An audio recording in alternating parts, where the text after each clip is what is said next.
Au moment où le contrat de travail est rompu, par un licenciement ou par une rupture conventionnelle, vous êtes en arrêt maladie.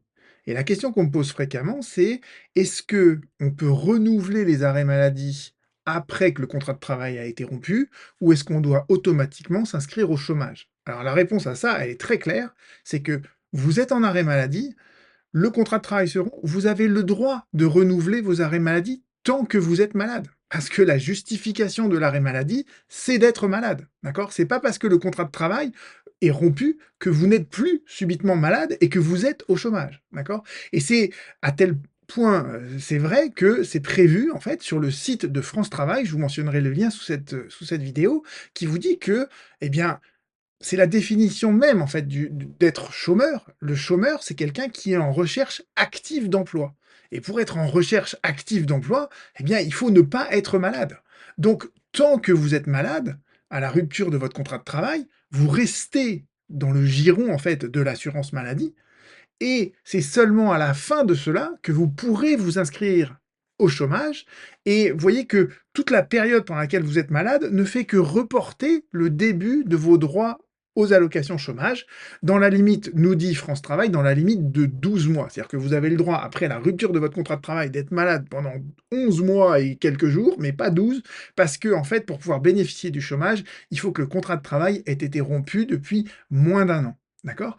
Et si vous allez même sur le site de France Travail, ils vous expliquent que pendant qu'on est au chômage, on peut parfaitement tomber malade et dans ces cas-là, en fait, les périodes pendant lesquelles on est malade, elles «suspendent» entre guillemets, le versement des allocations chômage parce qu'on rebascule dans le régime de l'assurance maladie. Donc vous voyez qu'on est sur une logique de 2 assurances sociales qui sont tout à fait distinctes, l'assurance maladie d'un côté, l'assurance chômage de l'autre, et il y a une imperméabilité entre ces 2 régimes. Cette imperméabilité, elle se manifeste à la rupture du contrat de travail. Si vous êtes à ce moment-là en arrêt maladie, bah, vous restez en arrêt maladie tant que vous êtes malade.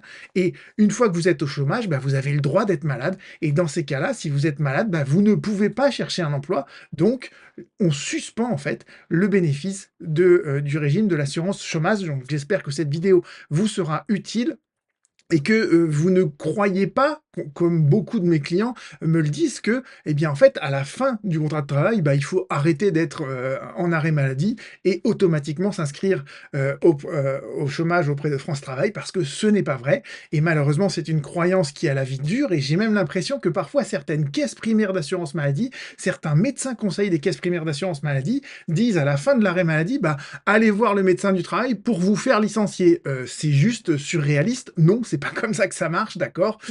Tant que vous êtes malade, vous avez le droit à l'assurance maladie et ça n'a aucune incidence sur l'issue de votre contrat de travail d'ailleurs, hein. Vous serez licencié par le médecin du travail si jamais il y a une visite de reprise qui est organisée, et qui est «justifiée» entre guillemets, mais le médecin conseil ou la CPAM n'a pas à vous inviter à aller voir le médecin du travail pour vous faire licencier, d'accord?